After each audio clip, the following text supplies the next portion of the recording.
Michael Flynn is going to wind up being a big deal here because one of the things he gave Mueller in cooperation was, I was talking to other people in the administration about what I was doing. And remember those 18 days that went from the time that Sally Yates, then the acting head of the AG there in the Department of Justice, when they said, hey, you got a problem with him, 18 days went before they did anything about it. When they did do something about it, the president said nothing about Flynn's potential criminality. Why? Let's read this from Flynn, okay? The nature and circumstances of the offense.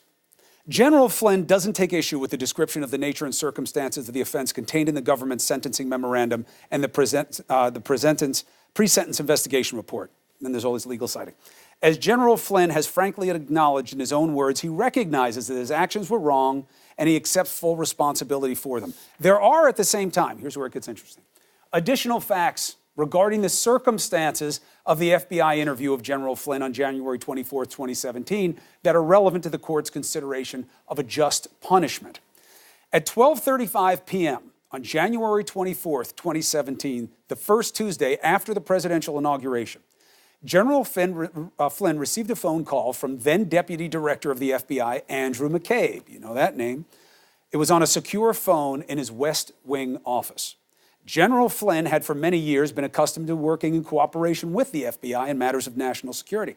He and Mr. McCabe briefly discussed a security training session the FBI had recently conducted at the White House before Mr. McCabe, by his own account, stated that he, quote, felt that we needed to have two of our own agents sit down with General Flynn to talk about his communications with Russian representatives. Context matters. They call him up. They're not treating him like a mark.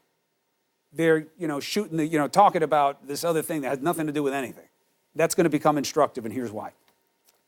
Mr. McCabe's account states, I explained that I thought the quickest way to get this done was to have a conversation between Flynn and the agents only.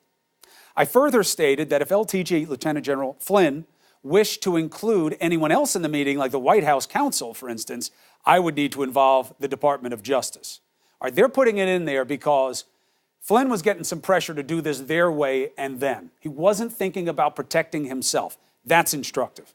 Flynn stated that this would not be necessary. He wouldn't need any help and agreed to meet with the agents without any additional participants. Then, less than 2 hours later, at 2:15 p.m., so look how fast this happened. You think that would have triggered something in Flynn's head, like why are these guys just jumping over here if it doesn't matter? FBI Deputy Assistant Director Peter Strzok, remember that name. Okay, he wound up becoming an infamous part in this. But he and McCabe are the names connected to Flynn with this. So Strzok and a second FBI agent arrive at the White House to interview General Flynn. By the agent's account, General Flynn was relaxed and jocular and offered to give the agents a little tour of the area around his West Wing office.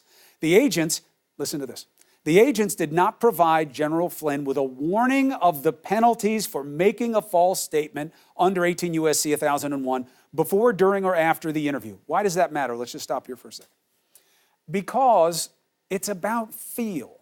It's about what they were making Flynn think. Now, you can say, well, that's what law enforcement does. Not with one of their own, not with the White House. So what it's suggesting is that there was an atmosphere here of amiability being given to Flynn. And why does this matter? It matters because the theory of the case is, man, this Flynn is sneaky. He's just a lying, sneaky, manipulative guy. Not here. Not here he wasn't. He let them into the office. He didn't have his own lawyer present. He said, let's do it easy. He wants to show them around the office. They don't warn him of the penalties. Well, would he know them? Of course, he's a savvy guy. But they didn't for feel. Keep him comfortable. It matters. And it's going to matter in the sentencing, I promise you that. Prior to the FBI's interview of General Flynn, Mr. McCabe and other FBI agents, officials, decided the agents would not warn Flynn that it was a crime to lie during an FBI interview because they wanted Flynn to be relaxed. And they were concerned that giving the warnings might adversely affect the rapport. Yeah, no kidding. That's what one of the agents reported. Before the interview, FBI officials had also decided that if Flynn said he did not remember something they knew he said, they would use the exact words Flynn used to try to refresh his recollection. It's not unusual. If Flynn still would not confirm what he said, they would not confront him or talk him through it. One of the agents reported that General Flynn was unguarded during the interview and clearly saw the FBI agents as allies. Now, I think that this is important. Legally, I think it's important. I think it takes away from the idea that Flynn was manipulative and looking to get away with something, okay? That's going to be relevant to the judges, and certainly it was to the special prosecutor. Doesn't mean he didn't lie. Doesn't mean what he did was wrong, which he now takes responsibility for. But remember, this is about understanding the man in full, because he's going to offer information that goes beyond his own crime. Who knew what he was saying to the Russian ambassador, why he was saying it? Jared Kushner was there for one of the meetings. Jared Kushner got another meeting with the Russian ambassador's help afterwards. What did they know and why? What would have been sanctions? And it's all going to be in there, and that's why this matters, to understand Flynn in full. That's what I say. What do the great debaters say? Angela Rye and Scott Jennings. Let's deal with this quickly, and then we'll move on to some of the other huge headlines that we have today. Angela Rye, my reckoning of why this is in this sentencing report, and this is Flynn putting the best face on his situation that he can, but to the extent that these are factual recollections of how he was with people when they asked him about this, what does it mean to you? Well, I think it is important to note that this is the defense's sentencing memo. This is their request. They cite his 33 plus years of military experience, right? And I would say because of his 33 plus years of military experience, he knows the importance of the veracity of statements, whether or not he's been forewarned about said veracity of statements. I think it's also important to realize that when you have served your country in this way, perhaps in General Flynn's role, he somehow thought that he was privileged, thought that he may have been above the law. And it is so interesting to me, Chris, that this is the same man who stood on the stage during the Republican National Convention and led a chant of lock her up. Yep. It's fascinating. Hoisted on his own petard, as they say, a petard being a bomb. That was his line, wind up blowing him up. Scott, the reason I pointed out is a man in full, not playing with the literary connotation, but that, yeah, he lied. Yeah, he got sneaky. He owns it. But he knows other things, things that we should believe. And he's not a bad guy through and through. Nobody who's been with him thinks that about him. And I think that creates exposure for the president, even though that this is his defensive posture here, Flynn. 18 days you knew what he did. 18 days they told you that they thought he could be compromised, maybe Pence too, because they didn't know what Pence knew about what he was being told. The connections with Kushner. I think there's going to be something here we're going to hear about again. Tell me I'm wrong.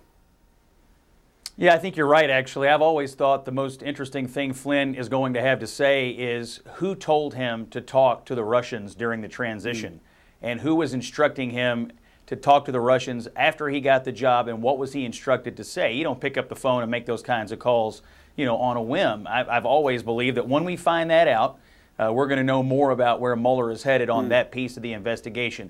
Look, I think this guy served his country. I think he made a huge mistake, and I think, as they say, karma is a you-know-what, and the lock-her-up chants are going to haunt him and follow him around for the rest of his days.